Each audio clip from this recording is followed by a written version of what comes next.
Hello and welcome back to Well That Aged Well. And this week I'm joined by Matt Taylor and we're going to discuss this recent book, The Black Redcoats, The Corps of Colonial Marines, 1814 to 1816, and which is set taking place under the Anglo American War of course 1812 to 1815. I think they forgive me if I get this wrong.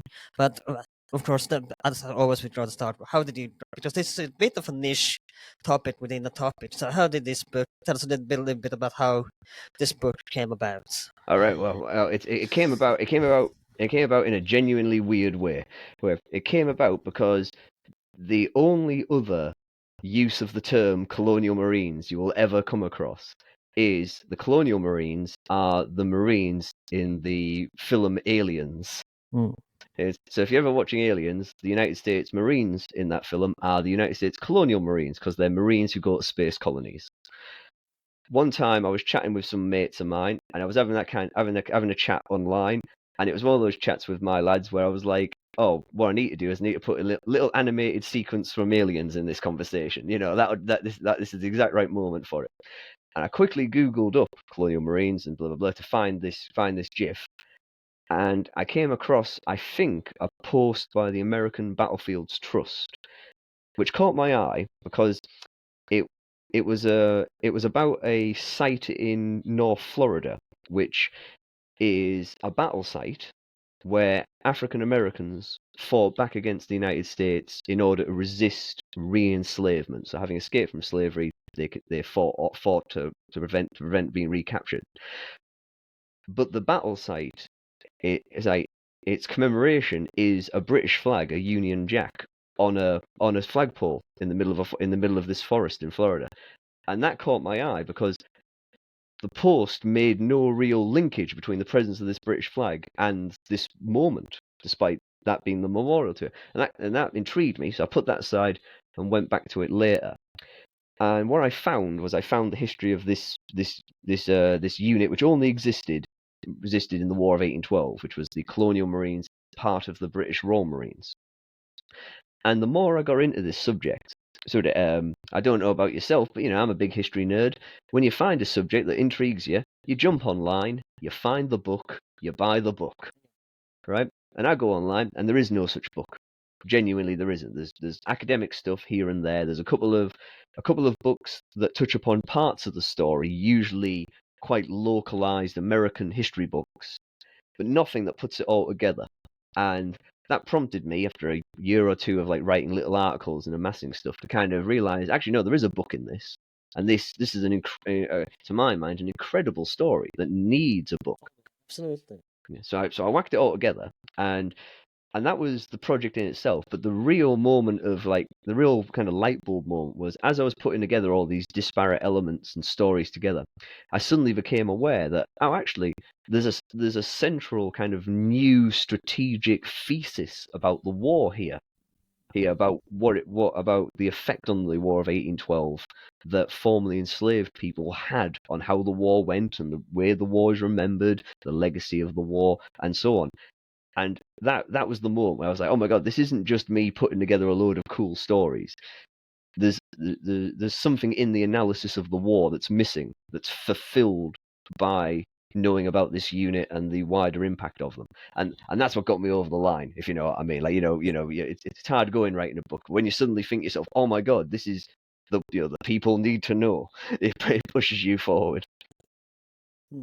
So, I actually want to start before the 1812 war, and I want to Mhm. go back to as you do in the book as well, I believe, to the American Revolution of 1786, because, and we discussed this in our episode with I don't forget his name, but we discussed this in our episode on the American Revolution a few years back now, and how African American slaves were the British. You would say that if you come to our side and fight for our side, you will gain freedom from the oppressed Americans, and a lot of troops did. So it all starts really in, I begin here because we will come back to this the 1812 war as well, of course, where in the American Revolution, a lot of African slaves, sorry, maybe African Americans is the better term for it now by this point, where they join the British side to gain freedom to fight against the Americans.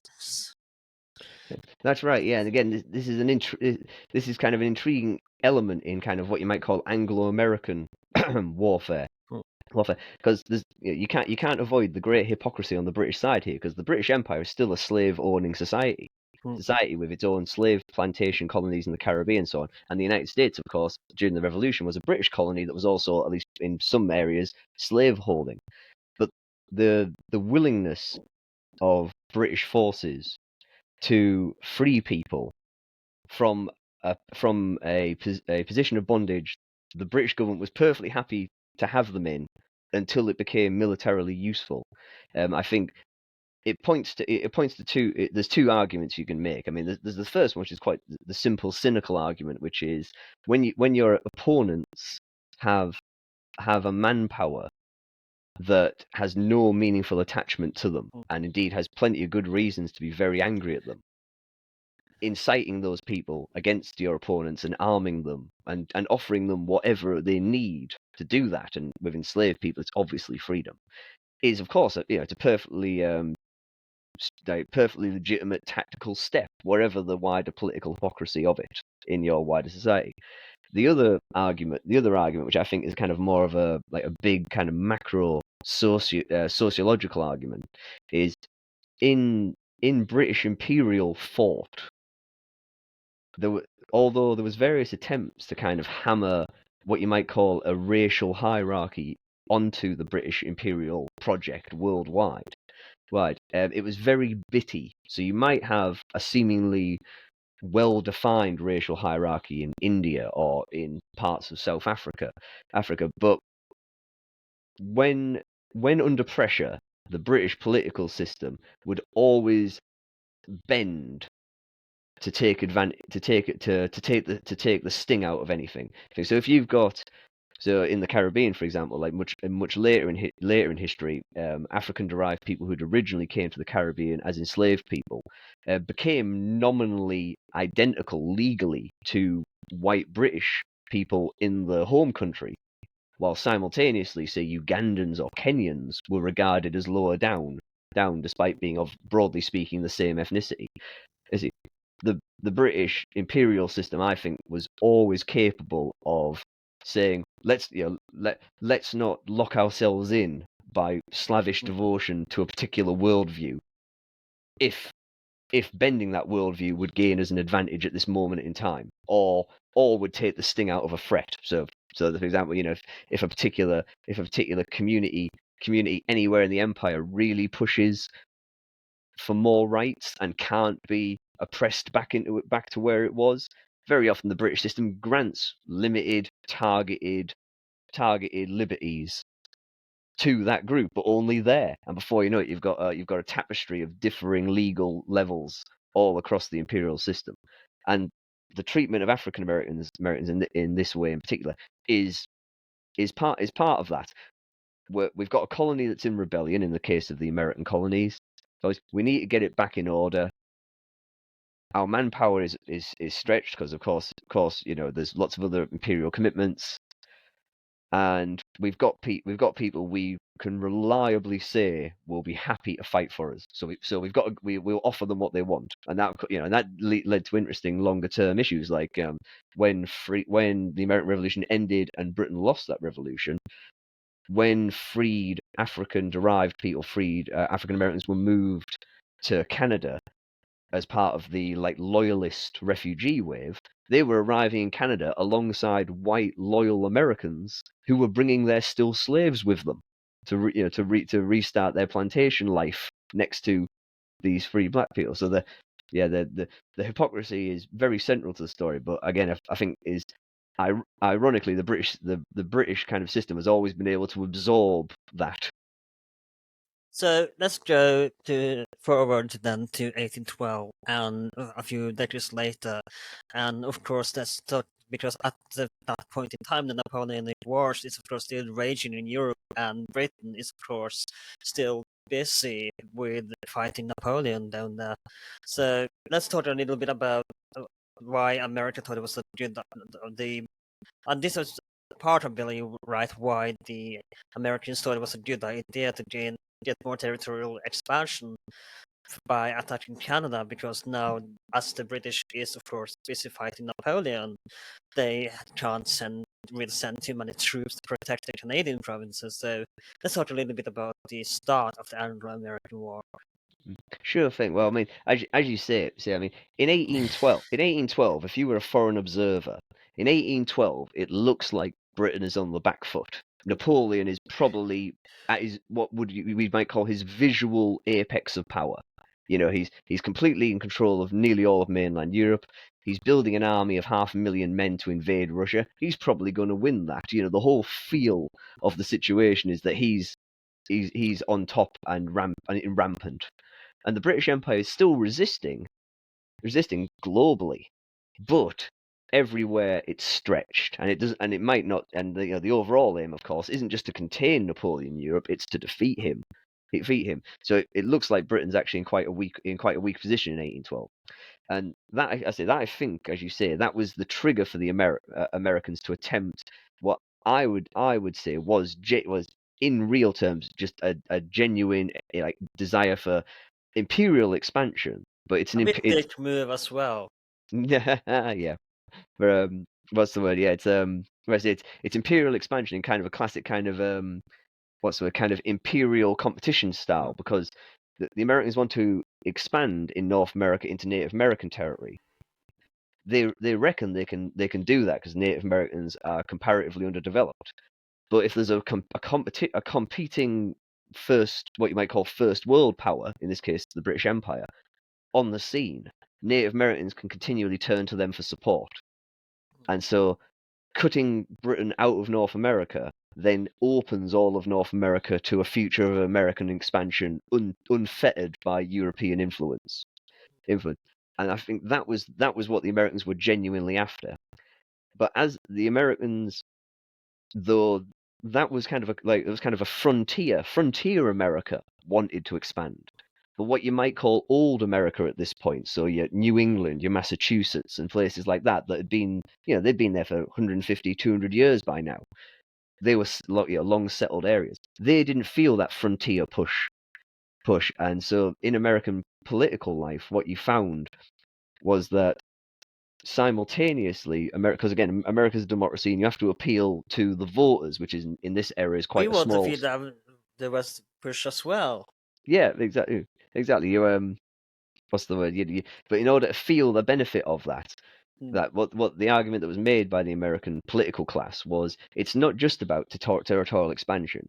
The war is also about defending the economic rights of seaborne trade, and that directly appeals to the old colonies, which are more plugged into the Euro-Atlantic world, because they've been hit by things like British and French trade embargoes. The Royal Navy has been boarding American ships and taking away sailors for years by this point, and those were irritants that had piqued American pride, but America had never rose to them.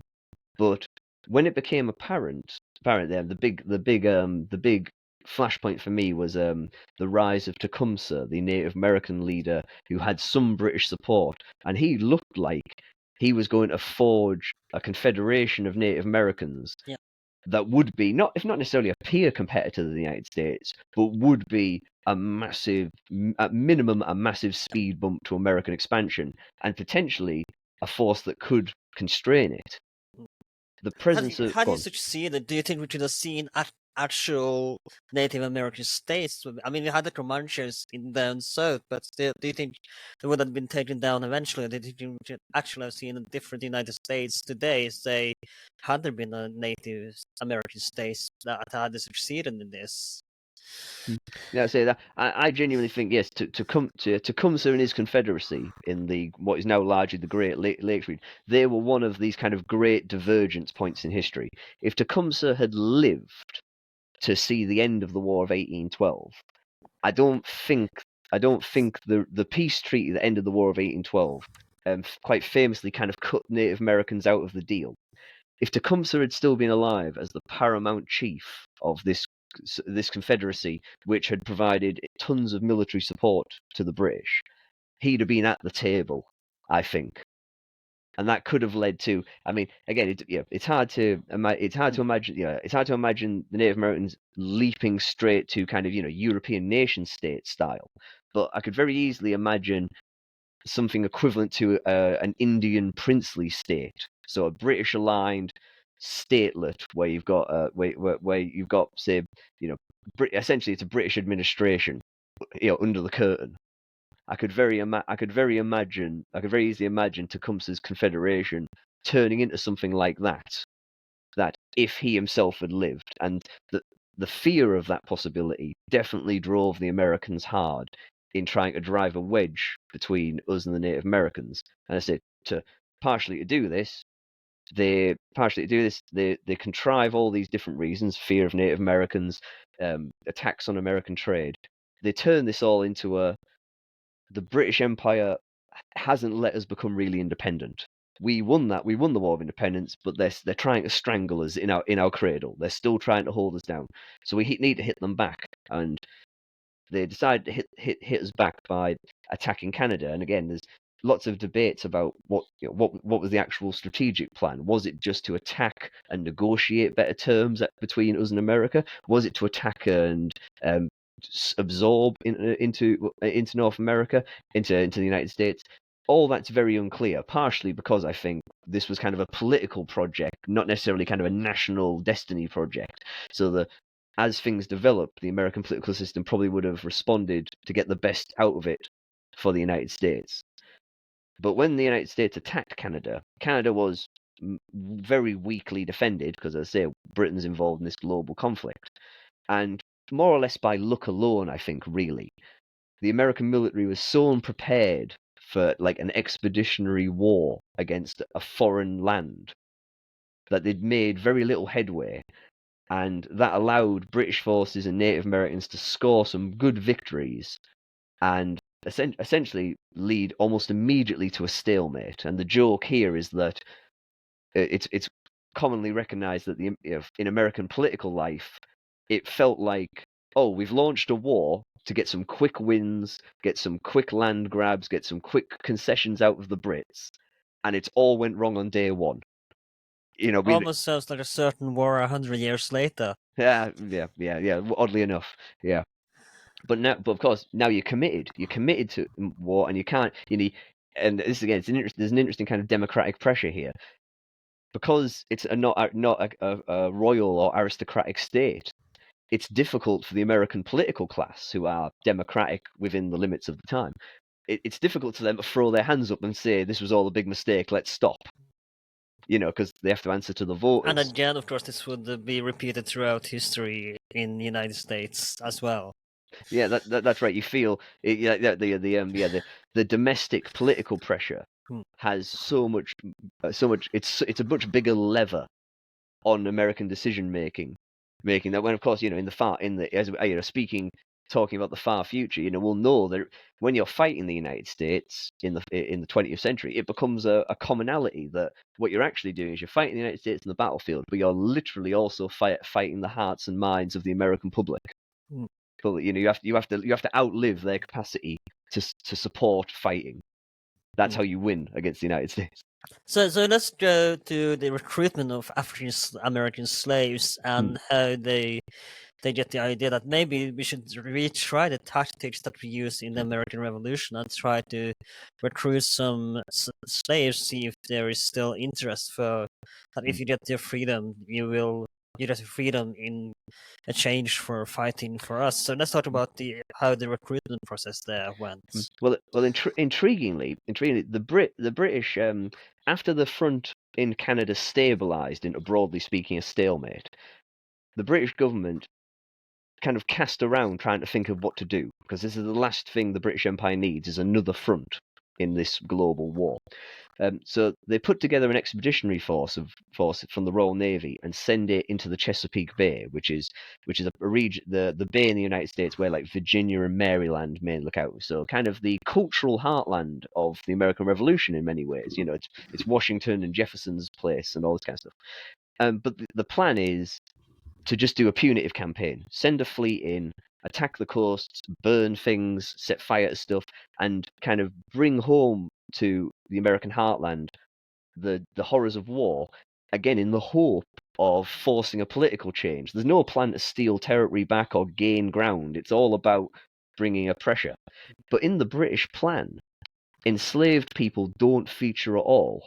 And this, I think you can just see this as kind of a function of the blindness of a slaveholding society to slaves in general. Racism as Yeah, well. straight straight up racism. The enslaved people, they're just units of production in this society. You don't, the even you as an enemy of that country, don't think of them as human agents who might have motives. So that meant that when the British force arrived in the Chesapeake, after a couple of attacks, the first African Americans who came to British forces, they directly offered their services. They offered what information they had, and they offered a willingness to support British forces. And it essentially landed on a blank slate for the Brits. The Brits were just like, oh, well, we didn't expect this to happen. Now what do we do? And the theatre commanders, I think, in historical terms, the theatre commanders are the people who, you could say, probably purely just out of the need for more information and more fighting power, they make the call of, we'll take these people on if they want. And eventually London does authorize that, but in kind of a retrospective way. It was already happening. And that's, in the terms of the story I'm telling, I think that's a very important point, is that this wasn't a case of British forces arriving in an area filled with slaves, sticking a flag in and saying, rally to our banner for freedom. We arrived in a region to destroy stuff, and it was enslaved people themselves who obviously feel no loyalty to the society that holds them. It was them coming to British forces saying, I can help you, but I'll need something for it. So it's a great moment of agency in that sense. There's a negotiation there between enslaved people and the potentially liberating force. So, so how easy was it to escape from the plantation or uh, from their slave owners to join the British side to fight against the Americans? Um, at this time in history, it was incredibly difficult. It would be fair to say that because the whole society in these parts of the United States is a slaveholding society, the whole society is kind of part of the security apparatus. So, if you run away, if you get seen by any white person, odds are that information will then go up to the authorities, and they're coming for you. And there's no one you can trust, essentially.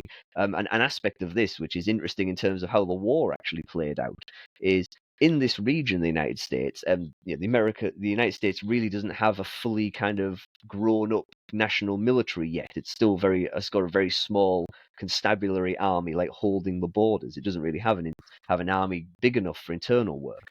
So the most kind of experienced militarized units in the core of the United States are slave patrols who are constantly at work, maintaining the security of this slave society by terror, essentially. So, the presence of a British force has massively changed the parameters. So if you were an enslaved person, and you nearly always need to be a young, fit man to try and escape. If you escape, you're talking days or weeks of travel to get to a part of the United States where people might not be willing to send you back. And that's a might not a will not, if you see what I mean. Yeah. But when you've got a British military force just offshore and doing landing operations, it's how long it takes you to get out and get to wherever the Brits are. And if they're on your doorstep, it's much easier. And that has an important and interesting effect on the demographics, because traditionally, when you read kind of old American books about slave management, you get kind of aphorisms of what it is to own slaves, which include things like old people don't escape because they're content. Women and children don't escape because they're content. And what they mean is old people don't run away because it's too hard for them. Women and children don't run away because mothers don't want their children getting killed by a slave patrol's hounds. But when there's a British military force at your doorstep, guess what? 65-year-old plus people are escaping. Women and children are escaping, if you see what I mean. So the Not entire... social contempt now, are they? Yeah, exactly. And this is the thing. There's an interesting aspect about this in that you can... This, this is, I think, possibly the only real time in American history that the slave culture of the United States was kind of penetrated by foreigners, if you see what I mean, Yeah. by foreign violence. I don't think the Americans ever truly looked upon slavery as a strategic weakness in the event of a war against a Mm. foreign power, because it never really came up, if you see what I mean. But in this instance, that's suddenly what happens, and again, the way these escapes kind of develop, they develop a very interesting character in that not only do enslaved people get to escape, but enslaved people get to do something which is almost unknown in the history of slavery, which is they get to escape, become armed as part of the British forces, and return to where they escaped from, liberating more people, including, of course, relatives. Mm. So you get this, like, what I think of as a genuinely kind of like cool and historically kind of righteous thing. Like when my book first came out, a couple of people mentioned how it almost feels like fiction, like it's a fantasy, the Mm. fantasy of the enslaved person not only getting away but getting to wreak revenge and rescue others. It Mm. seems fantastical, but it was able to happen in this context. So let's talk a little bit about, because you touched on this as well. There was no interest on the American side to recruit, use their slaves as soldiers, and again, that was because they feared that they would turn against them if they gave them armor that day. Was that part of why the American side kind of refused to use slaves as soldiers against the British? Yeah, oh yeah, 100%. Like it to do. I mean, this all came up all over again in the American Civil War when both the Union and the Confederacy had internal debates about arming either enslaved people or black people to fight the other side. It the at this this time it's even more intense. Slavery is such a plank of the society that undermining it in that way is basically unimaginable at scale. There are a couple of exceptions. There's the odd free African American in, say, the northern states who might be part of the militia and things like this. But the idea of doing it en masse, and particularly doing it on condition, or on the idea that service will equal freedom, is entirely outside of the American experience. And the only time it comes up in the entire War of 1812 is very briefly around the time of the Battle of New Orleans. Andrew Jackson, the general in charge of defending that city, arms a unit of slaves with a promise of freedom. But it is a completely cynical move. He writes to other Americans saying, I had to do that because it was either do that or they would run to the British. And then after the war, after the war is over, he reneges on the promise, and all the African Americans who joined this unit are disarmed and sent back into slavery. Hmm. So, and let's talk about that. I mean, we'll come back to this later as well, of course, by the end of this episode. Was there fear among the African slaves that ran to the British that they would just return to plantations on the British? Because, like you said earlier, they had slaves still in the Caribbean and other parts of their colony. So was the fear that they would be just sent, that this was a trick, that they would just be sent to other plantations just for the British? That fear definitely existed. There's at least one testimony from an African American who more or less overtly said that I was having a really bad time being enslaved by an American. So if I go to the Brits and it turns out it's all a lie and I get enslaved in Jamaica, maybe it'll be different, but I'll take the risk. And the Americans, the white Americans, they heavily leaned into this in their kind of internal propaganda against not only enslaved people but also against kind of their own people. They said in their own newspapers, we all know that the Brits are just shipping people back to Jamaica and putting them in their own plantations. So that fear was present and real, but if you're an enslaved person who's already willing to run at this point, particularly if there's an offer of something better, maybe it's more worth taking that risk than staying where you are. And that's a calculation that individual enslaved people have to make every day in slave societies. The risks of resistance versus the potential rewards of resistance is an internal calculation that enslaved people continually, day by day, are having to make. If you see what I mean, this Yeah. is just another one of those decisions. It's just another day, if you know what I mean, in an oppressed people's life. But the Brits are offering something that the Americans aren't. If they welch on it, you know, maybe I'll still find maybe I'll still be in better conditions than I currently am. Is probably the calculation people made in their heads. So let's talk about arriving to the British and joining the British forces as well, because like you said, there were people of all ages, both women and male slaves from they very young until, like you said, 65 plus to escape. And what use, let's be honest, what use would a 65-year-old be as a soldier? So what, I know obviously I don't think they let women fight in the war as well. So let's talk a little bit about some of the uses they used the escaped slaves for in the British Army, because, like I said, obviously some weren't eligible for fighting as well. So let's talk a bit about the recruitment process there and how they decided who just does the fighting, who does say recruiting, for example, or other stuff to contribute, and who some just. And did they have, from what I remember from your book, some people had a choice: you can get freedom immediately, or you can still take up arms and fight for it. So, what was the offer when it first came to the British, and how did they work this out systematically? Well, that's a very core point. Is that the British offer, when it became formalised under a system called Cochrane's Proclamation, the British offer was no strings attached. It was, if you come to us, we will take you away to freedom somewhere else in the British Empire, and you can choose to fight for us. And that seems to be one of these bizarre kind of throwaway things where someone just wrote that and didn't really think what it meant system wide or societally, if you see what I mean. It was just, well, Yeah. this will obviously draw more people in. But the people who came to British forces in the Chesapeake in particular, what we had was we captured an island called Tangier Island, which is in the center of the bay. It's quite distant from all the shores, so it's a good operating area. And we built what was essentially a refugee collection center there for the African Americans who came to us. And at Tangier Island, as you say, you had the expeditionary force is operating at the end of an extended supply line. The British bases are Halifax in Nova Scotia or all the way out in Bermuda in basically the center of the Atlantic.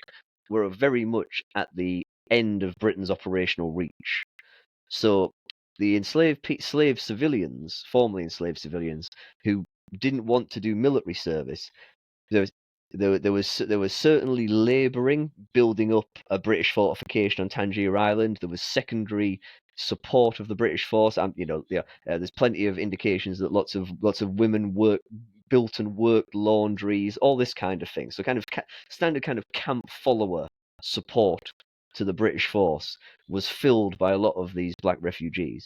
From within the black refugees, it was almost entirely young, fit men volunteered to then provide direct military support. And that's an important point, because that means that the Colonial Marines, as they became, they're an all-volunteer force who didn't have to do this. They've escaped the horrors of slavery. They didn't have to take the risk of going back to fight, if you see what I mean. And that's an important kind of motivational factor that explains a lot about how they worked. I think, if you see what I mean, in some ways you could argue that's an even bigger motivation than the Royal Navy sailors and the Royal Marines around them.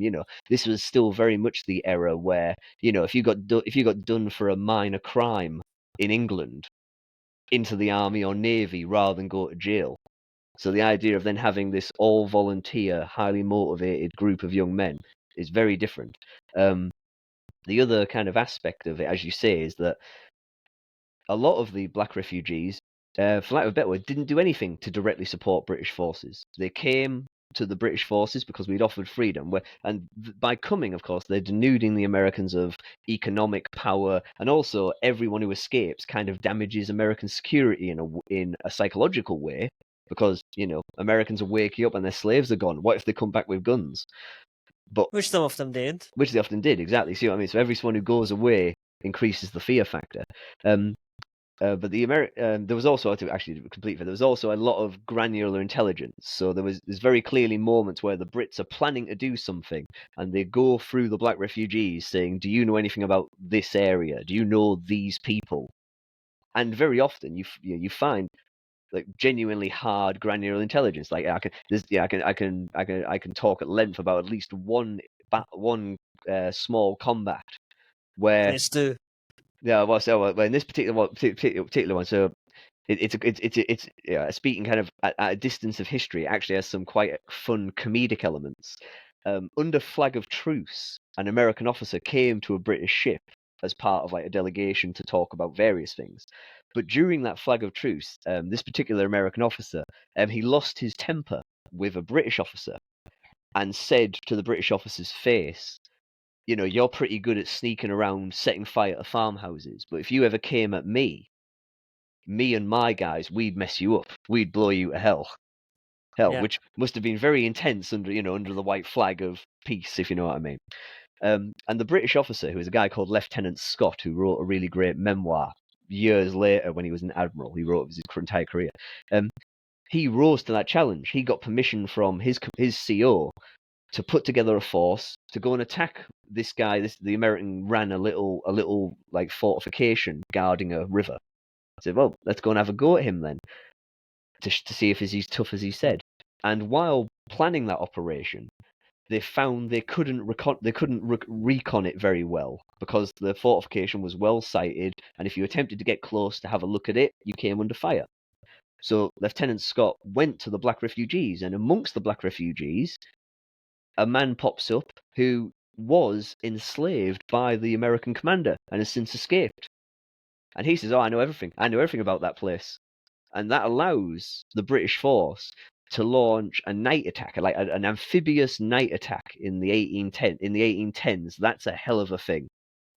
But they launch that attack, and the enslaved man is in the lead boat, and he guides the British force right into the fortification. They don't even go past it and like try and cut it off. The boats land at the ramparts of the fortification undetected in the night. And the British force then assaults the fort, has complete surprise. The American garrison flees, just flees. There isn't a fight. The Americans just leave. They abandon their fort. And I say the genuinely amusing part of this story is that the American commander, who in later life would actually become quite an important political figure in Virginia, he flees in his pajamas because he's been woke up by the attack.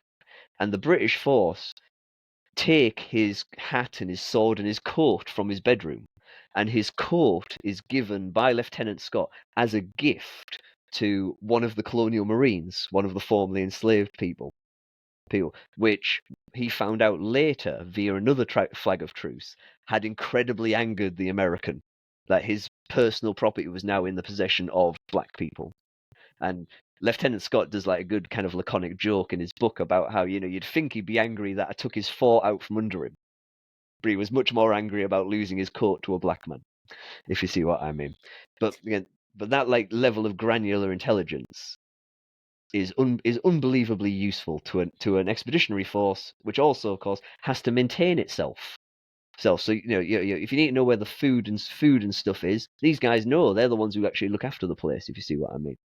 And as I was saying just before that excellent story, there was a continuous stream of British ships going back and forth to Halifax and Bermuda, and as those ships came and went, African American refugees were filtered out bit by bit. So again, while some Americans and the Colonial Marines are the best example, directly aided British forces, there was also, in many ways, it almost feels just like a humanitarian operation of just evacuating people with no preconception, no preconditions. You come to us, we'll get you out.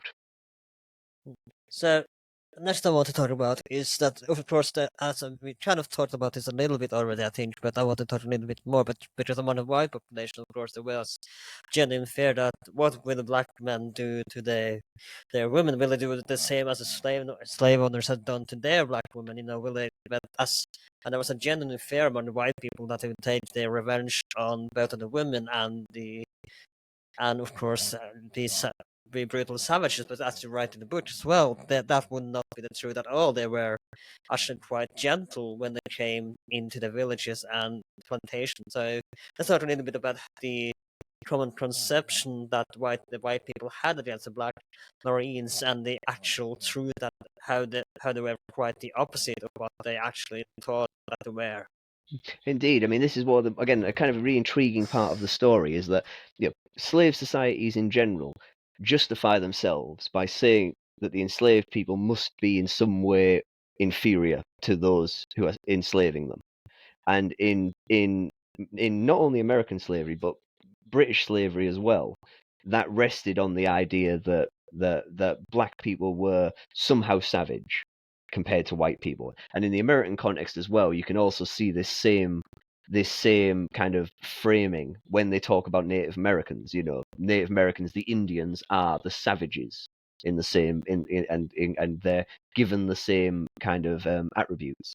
But as you say, I think there's an interesting element here in that the white slave owners may well have just been, as you say, projecting their own depravity onto the enslaved, forgetting that part of the reason sexual violence was endemic Mm. in British and American slavery is the fact that there's no consequences. There's Yeah. no meaningful consequences at all. That isn't the case when the power imbalance is the other way around. Right? Like even if in a moment of exultative revenge, you commit like an act of sexual violence against your oppressors, the risk there is that that will bring up by magnitudes the level of it will escalate the level of response from the slave owners. So I think that calculation was always kind of present in that even when armed African American men are back in these plantations, back in their towns and villages, backed up by British military support, they're not willing to cross those lines because it would only it could only bring horrible things, if not necessarily to them, but to others like them. If you see what I mean. I think also, again, this is one of these kind of things where, as a historian, you kind of have to take kind of mental risks about what you think. I think genuinely, if you were a young man in your 20s who'd lived under this society and being denigrated every single day and being infantilized, so, you're simultaneously treated like a dangerous, dumb child, but also an incredibly vicious savage.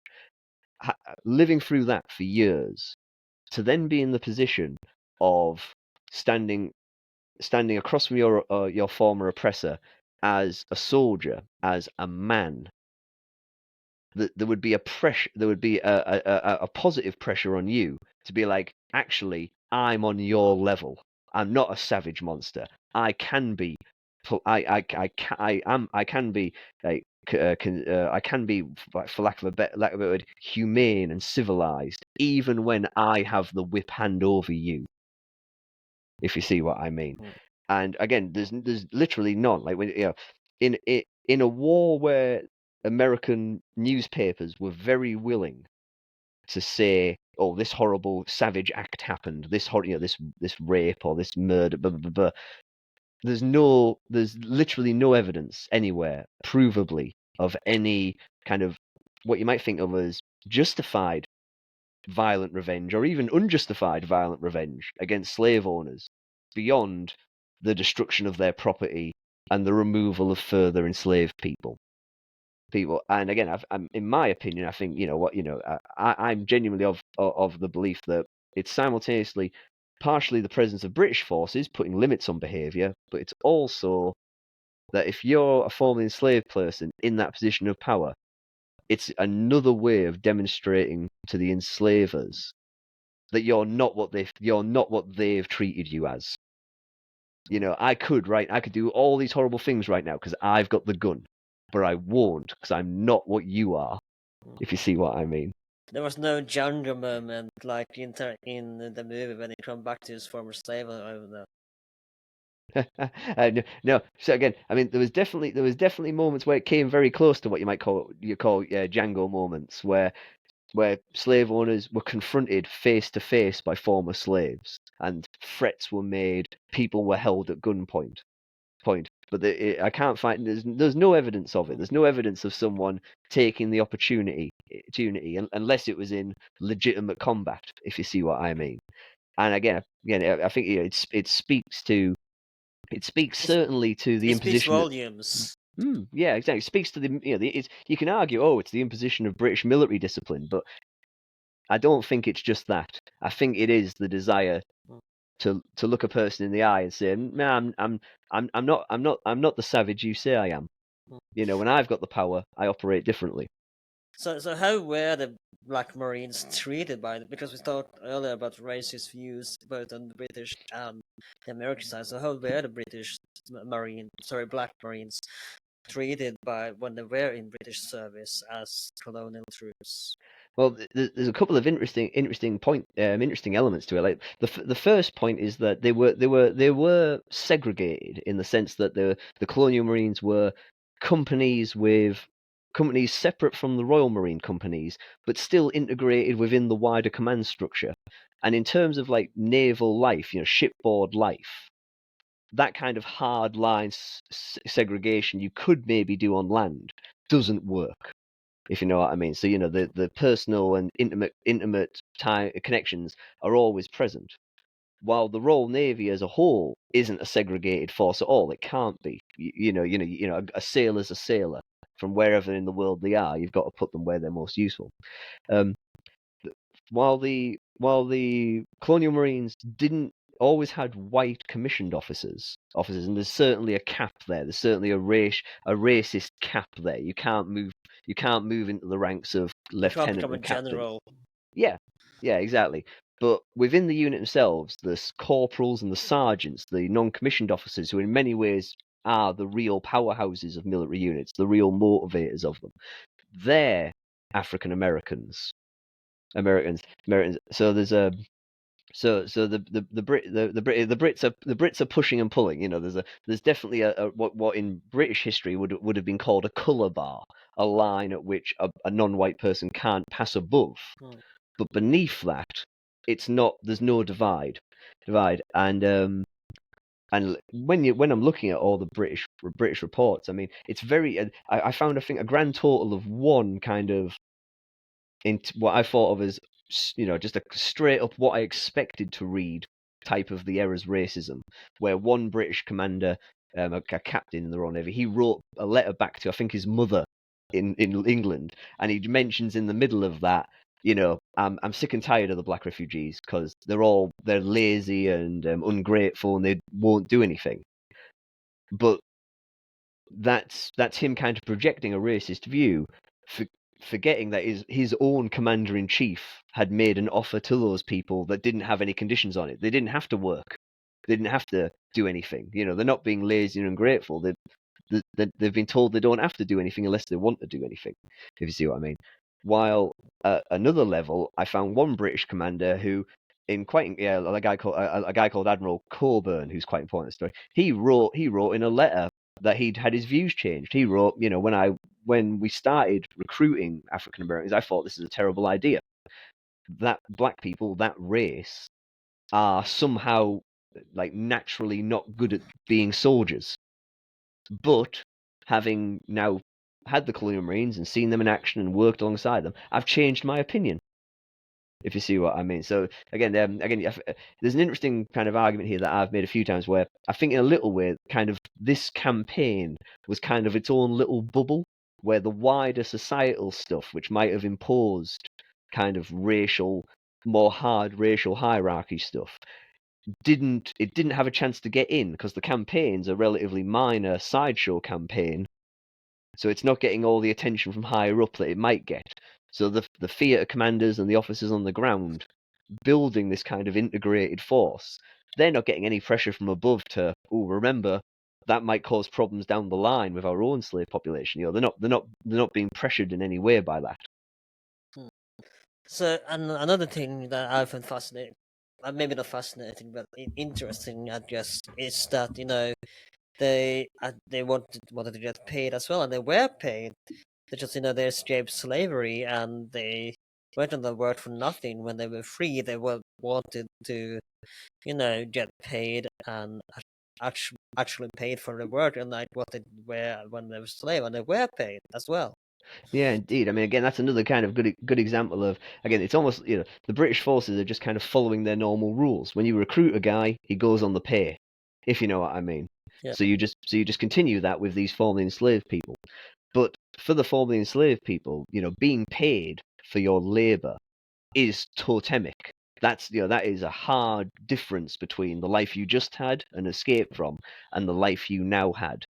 And that it does become in my opinion, becomes a very important part of the agency of the Colonial Marines later on. I mean, much later after the war, when the unit was kind of in barracks in peacetime, there was definitely one incident where the unit went on strike over paying conditions. So, and that's within a year or so of being an enslaved man, in many cases being a lifelong enslaved person, to then be the kind of person who goes, actually, I'm withdrawing my work until you give me better pay. That's an incredible shift, and shows the power of personal agency. Another important, not related to pay, but related to conditions in the British military point that I should throw in there is, unusually and uniquely, the Colonial Marines were not subject to flogging. Flogging was banned by the theatre commander as a punishment in that unit, because flogging, of course, is a standard terror tactic in slavery. But that means there was definitely incidents where formerly enslaved black Americans who are now paid members of the British Armed Forces would have been stood on British warships while Royal Navy sailors were being flogged for poor discipline or something like that. Which again is an incredible kind of vignette of what the world turned upside down kind of feel that this has on the situation as it was in peacetime. Another thing I want to add for you, I don't remember the names. I'm sure you do, but and we talked about the women as well escaping into British hands, and there are two I want to especially mention. And again, forgive me, I don't remember the name, but there were even two lesbian slaves who escaped into the British hands. So, and I want to bring that up as well, if you don't mind. No, no. I mean, that again, this was part of the joy of doing this subject, was finding all these incredible things. I mean, this story of this lesbian couple it has its own resonance. We talk about the diversity of human experience throughout history, but also the diversity of human experience even in the most extreme of times and the most extreme of conditions. So the two women were Minty and Phyllis Carden. Yeah, and we know their story largely because some of the people involved in enslaving them after the war, as part of an attempt to get a payment for compensation for losing these women, gave these incredible testimonies explaining their lives and how they knew they definitely escaped and all these things, which threw up all this incredible information. And yeah, the story of Minty and Phyllis is essentially that Minty was initially married to another enslaved man, seemingly as a teenager, and they had a very unhappy marriage, which eventually fell apart. And enslaved marriages didn't have any real legal weight anyway. So anyway, so it was just a breaking of ways in some ways. But she then became a member of a church and a black church, and this church served multiple slave plantations. And at that church, she met a woman called Phyllis, who was another enslaved woman. And according to the testimonies of these slave owners later on, the pair formed an intimate connection, which scandalized everybody, because they are the Phyllis and Minty pretended that their connection was that they were both devoted to this church, and that instead of getting married to men, they were just going to devote themselves to being like sisters of this church. When it seems clear from the testimonies that everyone knew there was actually a romantic attachment that was quite scandalous and unnatural in the view of the time. And the mere fact that we've got this incredible kind of image of two women in what you can only describe as the brutally heteronormative world of slavery. Both of these women would be completely vulnerable at all times to sexual assault by slave owners, with no recourse and no consequence for the attacker. So for them to have discovered each other and discovered their connection with each other is incredible and magical, and a really beautiful thing about how people live their lives no matter how horrible things are.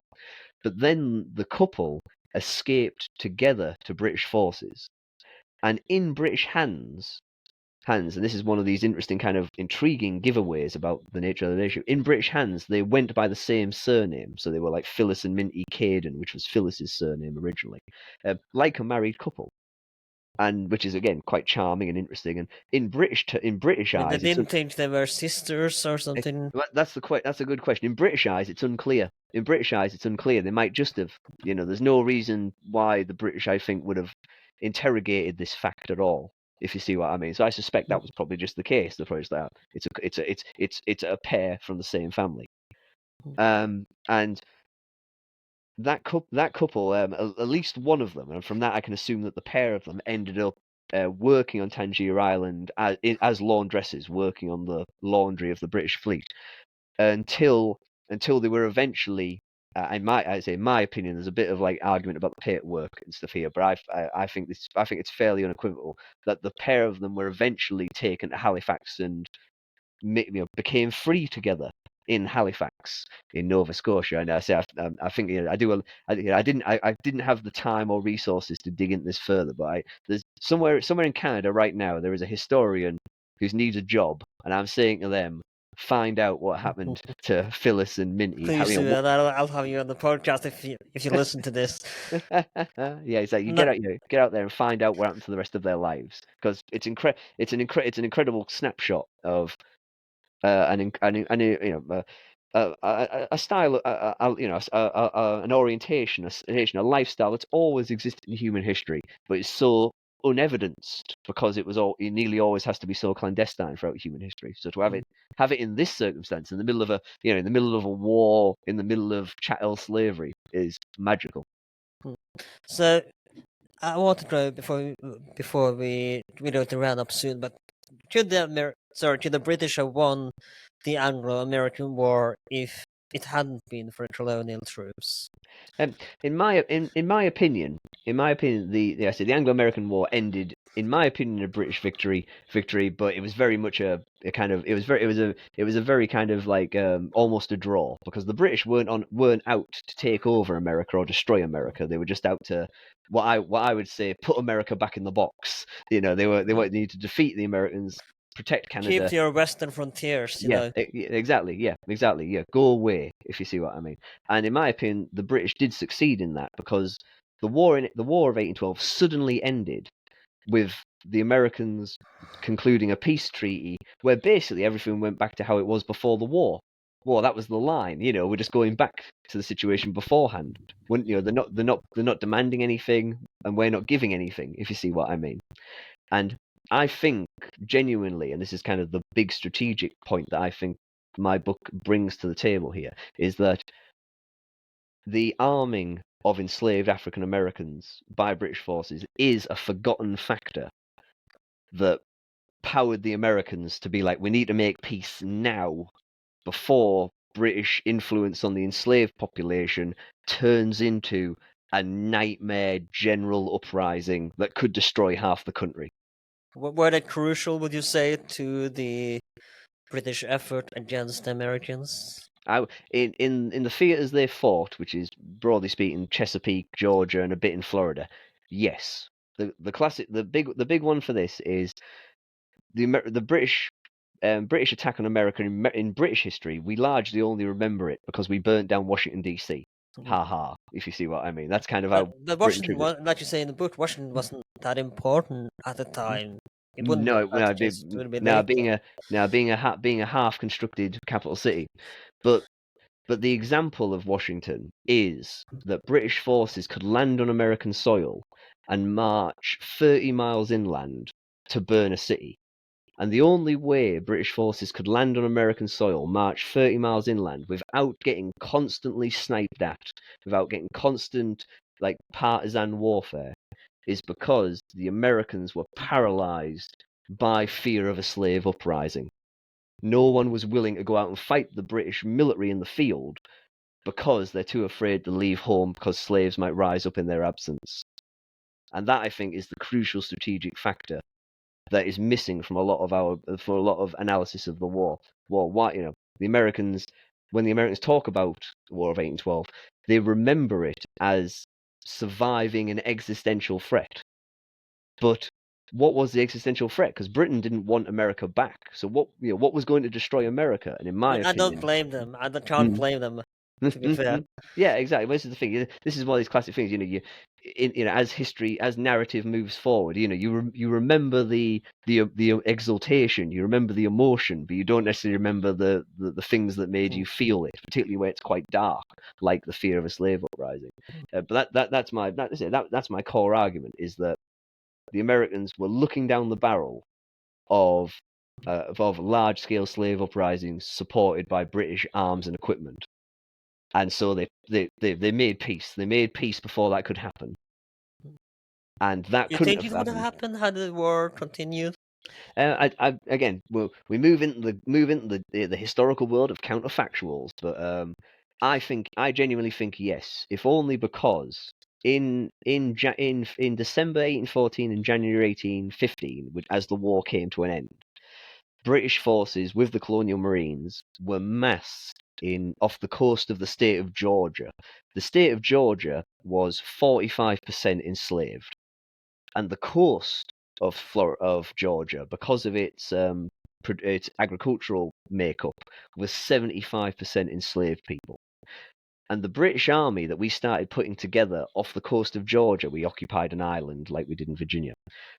We not only brought the Colonial Marines to this island, also the former American slaves, we also brought West Indies troops. So these are black Caribbean troops from British colonies.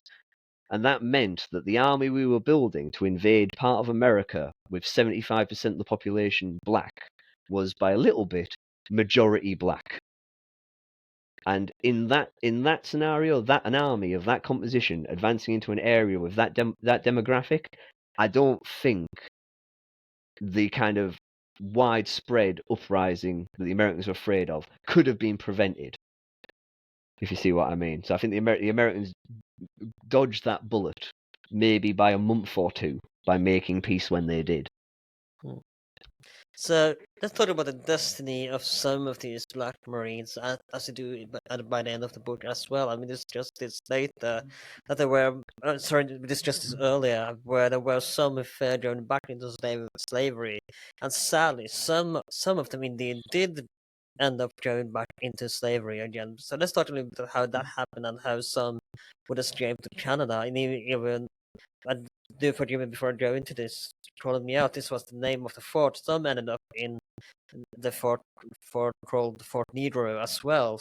So let's talk a little bit about the destiny to some of these soldiers and whether anyone who stayed in the army and carried on as a soldier after the War of 1812. So let's talk about the destiny of some of these slaves. Well, the guys at what became known as Negro Fort, looping back to the beginning, they're the guys who eventually do the fight, which is memorialized by a British flag all on its own in a forest in Florida, which inspired me to write this book. So when British forces left America at the end of the war, we had a fortification in Florida, North Florida, which was technically Spanish territory. So we didn't have to leave. And we had a force of escaped African American slaves there, Colonial Marines, allied with Native Americans, largely from the Creek Nation. And the offer was made to come away with British forces. We'll take you out elsewhere in the British Empire. But because they were in Spanish territory, because they were free of the United States, a lot of people decided to stay behind. And it's interesting in kind of a wider sense because this is part of the genesis of the Seminole Native American nation, which still exists today. They, so you ended up in North Florida in the immediate aftermath of the War of 1812 with a Afro-Native American community in Florida centered around a former British fort, which was heavily armed with cannon, rocket, and muskets and swords, with a hard core of British-trained former Colonial Marines. And although it didn't directly threaten the United States, the ideological threat of this was so obvious to the Americans. And they seem to be quite prosperous, from my understanding, they were quite prosperous and this peaceful utopian society as well, in a way, that they seem to be living in peace among each other and actually being, they did to seem, I don't have the word right now, but you know what I mean, that they did seem to quite have a decent life at Fort Negro as well. That's right, indeed. I mean, this is again another kind of interesting. I mean, again, there was no doubt pressures and all this kind of stuff, but it was. And again, it comes back to this racist idea that we can't let this happen, from the American side. That's right. Yeah, the idea of an Afro-Native American fusion culture right on the border of a slave state is it's inconceivable. Like you can't, again, to maintain kind of like this kind of racial hierarchical system, you can't have an alternative in sight that your enslaved people can look to. So yeah, the community at the Afro-Native American community at Negro Fort, the United States military under Andrew Jackson, kind of they constructed kind of a military conspiracy. They did it without orders from the American central government, where they deliberately put American military forces in the region in the hope it would spark a confrontation, which it did inevitably because the Americans are the former enslavers and the people who've pushed the Native Americans out of their land in what is now Alabama. So they've got no reason to like them. And having had this confrontation, the Americans then advance to Negro Fort, which is on the Apalachicola River in Florida, and they have an interesting interaction with it, where the garrison of that fort, which is largely former Colonial Marines and led by a former Colonial Marine officer called Garçon, they say this fort was left to us by the King of Great Britain, so go away. Asserting not only their own rights as their own community, but also saying, actually, we're under the umbrella of the British Empire here, and you're a foreign invader. The Americans ignore this, and a battle occurs, a siege occurs, and eventually, sadly, the fort's destroyed by heated cannonball hitting the magazine, which blows the whole fort up, killing nearly everybody in the fort. A few of the survivors from that fort are dragged back into slavery up in Georgia, and one seemingly gets sent all the way back to Virginia. But despite this destruction, and it really, I mean, again, in terms of like talking counterfactuals, it's remarkable to try and imagine what might have happened if that community had been allowed to prosper for even 5 years, never mind how well it did in the one that it was, just over the one it was free. But the survivors of that community, because not everybody stayed in the community for that battle, the survivors of that community pop up for literally decades in the subsequent conquest of Florida by the United States, still fighting and still highly motivated. And again, you can't, fighting for your own freedom is of course a massive motivator, but having the skills imparted by having worked with the British has a definitive effect on that. So that's quite a tragic tale in some ways for the people who stayed in Florida. But for those who went to Canada, it was a tough story, but a better one, because the people who went to Canada, they became free, but they had to contend with racist neglect and racist indifference from the colonial government there. So they were given freedom, but they were, broadly speaking, given the freedom to be a lower class with very limited opportunities to get any further on in life, and they struggled against that. And very frequently, it's interesting that, say, the former officers of the Colonial Marines, the black officers of the Colonial Marines, they're the top signatories in like petitions to the colonial authorities saying, "Hang on, we were promised support to build our lives. Pay up." Mm. Pay up. So, I mean, while it was a tough life, it was still a free life, and they were definitely empowered by knowing that they had a relationship between them and the British authorities that was contractual. Actual, There were even some that started their own in when they came to Canada oh yeah, as well. the Deers, the Deer family are a delightful pair. Yeah, that's William Deer and Nancy Deer. Yeah, William Deer has one of what I think was the coolest individual stories where he he sought and got direct permission just to go and get his wife out of slavery. So he'd escaped from slavery, and this was when the British were actually marching on Washington. He was given permission not to take part in that attack just to get his wife back. And we know by accident, because several years after the war, an American travel writer stopped at a pub and inn they now ran called the Stag, which is, because they're the Deers, so they run a pub called the Stag. And while talking to the couple, the author accidentally captures a quite charming moment of like husband wife teasing, where Nancy Deer, she jokes that she'd escaped from slavery, and she'd escaped from slavery so quickly, that William, her husband, had to, rush after her, when we know as modern historians that he'd actually sought explicit permission, having already escaped, to go back and get her. So it's an incredibly charming moment of a woman who was saved from the real horror of slavery by her husband, kind of gently teasing him, if you know what I mean, which this author didn't realize what that was because he didn't know all these factors, if you know what I mean. But it also has an exciting, a genuinely historically brilliant moment of capture where the American, in a way that seems, to be honest, kind of rude, says to these two former enslaved people, do you not regret maybe leaving slavery? Because life up here in Canada is quite hard. You know, maybe would you not be better off if you were still enslaved? And Nancy entertains that in a very kind of sarcastic way for a moment, and then says, "Well, life might be better in America, but here in Canada, I work for myself." And that line carries 100 weight Yeah, of meaning and power.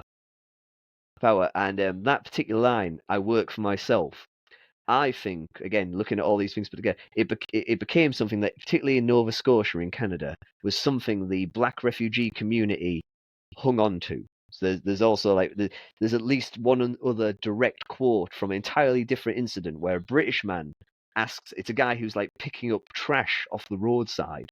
He's like, do you not regret maybe leaving slavery? Because this is a really hard life you've got, picking up rubbish. And the guy goes, yeah, but I work for myself.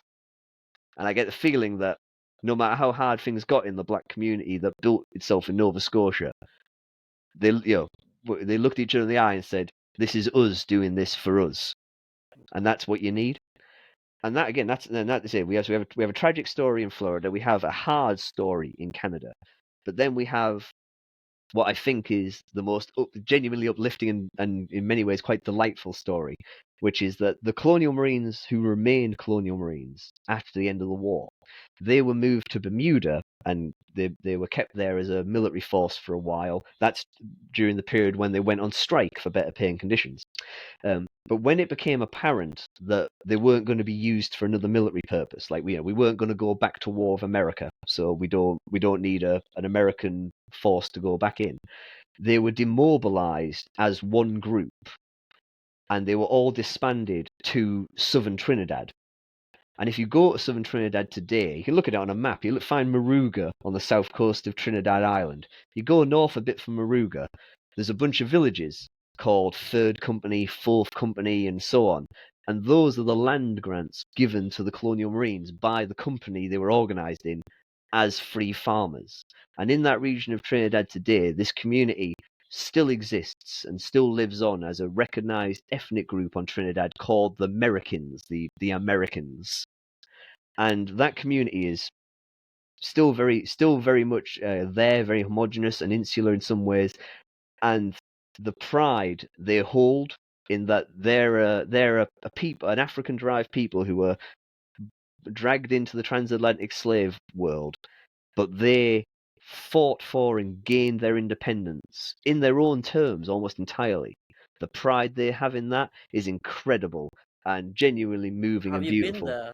I've never been. I've only met representatives of their community groups and took part in some of their online stuff. And one day I do hope to go because what I want to see with my own eyes, because put my Yeah. own cards on the table. I'm a white British man.